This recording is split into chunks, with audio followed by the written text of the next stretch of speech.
कहते हैं ना कि जब कोई व्यक्ति हार जाता है तब उसे गठबंधन की याद आती है। कुछ यही हाल ममता बनर्जी का भी है। ममता बनर्जी चुनाव हार गई, चाहे वो जैसा उन्होंने आरोप लगाया कि ये सब कुछ के लिए सब कुछ जो है विलेन ईसी है, मतलब इलेक्शन कमीशन है। इलेक्शन कमीशन ने उनको चुनाव हराया, ऐसा उनका आरोप है। तो क्या जब चुनाव हो रहे थे उस दौरान ममता बनर्जी को कभी ये नहीं लगा कि इलेक्शन कमीशन विलेन है और अकेले अगर वो मैदान में उतरती हैं तो चुनाव हार भी सकती हैं? आज वो कह रही हैं कि मैं इंडिया गठबंधन के साथ रहूंगी। उन्होंने कहा मेरी अखिलेश से बात हुई है, राहुल गांधी से बात हुई है, मतलब सारे जो तेजस्वी से बात हुई है, सब नेताओं से आज उन्होंने गिनाया कि सबसे मेरी बात हुई है। क्या ये बात वो चुनाव से पहले नहीं कर सकती थी?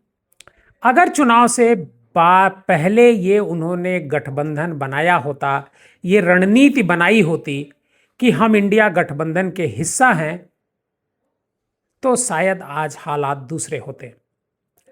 2024 में जब लोकसभा का चुनाव हो रहा था, आपको याद होगा, पूरे देश में राहुल गांधी की अगुवाई में, कांग्रेस की अगुवाई में एक इंडिया गठबंधन चुनाव लड़ रहा था। महाराष्ट्र में पार्टियां थीं, शिवसेना उद्धव ठाकरे की थी, एनसीपी थी, बिहार में तेजस्वी यादव थे, उत्तर प्रदेश में अखिलेश यादव थे। इस तरह से जो भी इंडिया गठबंधन के दल थे वो एक साथ एक मंच पर खड़े थे। लेकिन ममता बनर्जी वो अकेली नेता थी जिन्होंने इंडिया गठबंधन में शामिल होना उचित नहीं समझा।